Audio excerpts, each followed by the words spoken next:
Hello, my name is Gomer Joseph. Hope you've all been having a great day so far. Welcome back to another True Crime Tuesdays video. If you are new, I welcome you. Now, as for you all, I have missed you all. I don't know if y'all missed me, but I did miss you.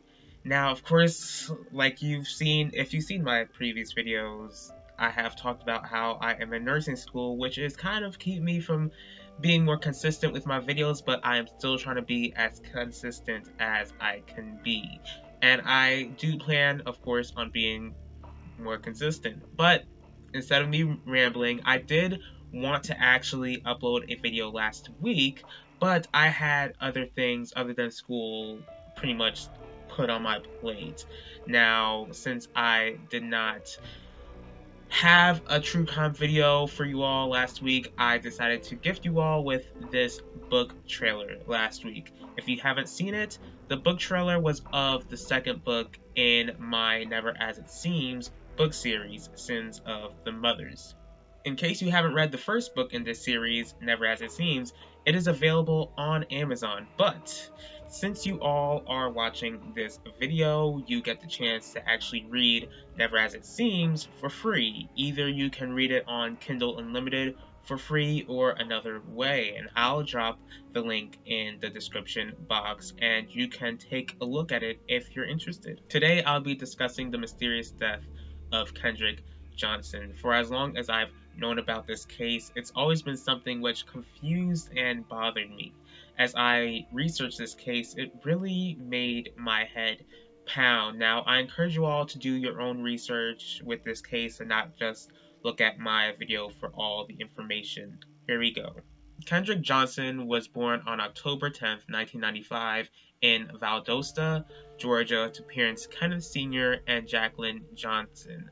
I do know that Kendrick is the youngest of his family. I'm not sure how many siblings he has, but I do know that he is the youngest. People have described him as someone who had sports as his passion. He would play basketball, football, and ran track.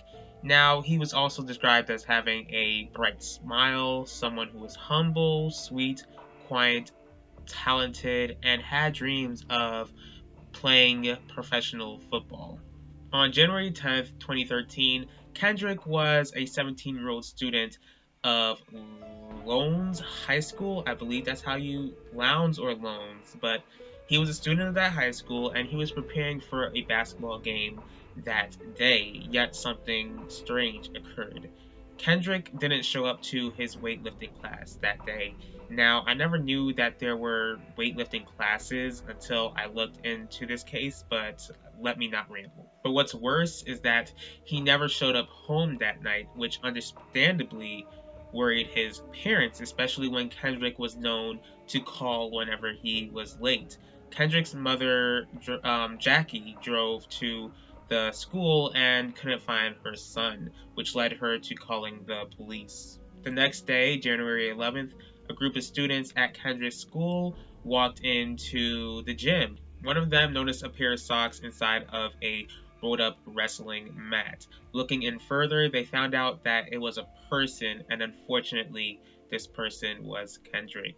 The gym teacher, Philip Pipela, would take Kendrick out of this mat, but unfortunately, the teenager was no longer alive, and one of the students did call 911. Police arrived, questioning students, and even looked at surveillance cameras to figure out how Kendrick could have gotten himself stuck inside of the school gym mat. In the surveillance camera, Kendrick was last seen walking inside of the school gym, but the camera only got a portion of the gym. After gathering information, the police concluded this. Kendrick climbed inside of the mat to reach for one of his shoes, but the mat was so tight it was impossible for him to get out, and he got himself stuck and suffocated. Of course, when Kendrick's parents received the news of his death, they were understandably absolutely devastated that their youngest baby would no longer be in their lives. But they were not accepting this theory which the police had. Kendrick's parents had a theory that fellow students from their son's high school has something to do with his death. Two students who are brothers, whom they named are Brian and Brandon Bell. Now, Kendrick and Brian were childhood friends, but a year before Kendrick's death, they had a huge falling out which ended violently. Like, these two fought in a school bus. Now, students stated how these two made peace but didn't really associate with one another anymore, which, I mean, isn't really a surprise since, their friendship ended the way that it did. But according to Brandon and Brian's alibis, Brandon was on a bus trip for a wrestling match and Brian was on the opposite side of the school around the time which Kendrick died. But since their father is an FBI agent, Kendrick's parents do believe there was some sort of cover-up.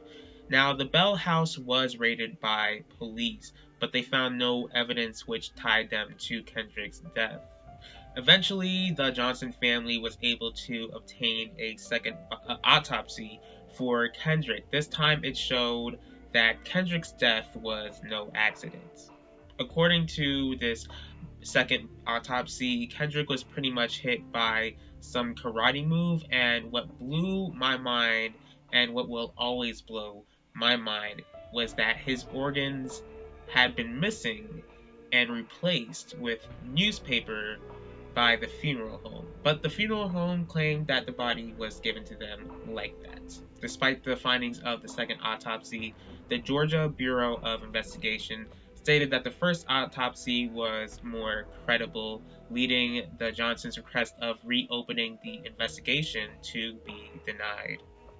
In 2018, a third autopsy was done, which concluded that there was an intentional blunt force trauma between Kendrick's neck and abdomen by a 45-pound dumbbell, but it was pretty much ruled that there wasn't enough evidence to prove that anyone actually murdered Kendrick, and of course that's something that really does confuse me because I don't want to ramble about that, but it's like I said in the beginning of this episode, like, this case really does pound my head. Along with trying to prove that their son was murdered, the Johnsons would get involved with lawsuits against the funeral home, the Georgia Bureau of Investigation, and the Bell family. Now, recently, a Georgia court dismissed the case against defendants in Kendrick's death. What do you think? Do you think Kendrick's death was accidental, or do you believe that he was murdered? If he was murdered, do you believe that the Bell brothers had anything to do with it, or that someone else took Kendrick's life? Do you believe that his death was some sort of cover-up? Please feel free to share your thoughts in the comment section. Regardless of all that, one sad fact still remains: Kendrick is no longer with us. His family will never stop missing him, will never stop loving him, and they are in my prayers. My prayer is for the truth to be shown. God sees and knows all things. He knows exactly what occurred that day, and that's something I can find peace in, because God is my God. The God of the Bible is a God of justice, and He will make sure that justice is served. I thank you all for taking the time in your day to watch this video. If you did like this video, please hit the like button. Once again, if you have any thoughts about this case, please leave your thoughts in the comment section. If there's a certain true crime case that you want me to cover, please let me know.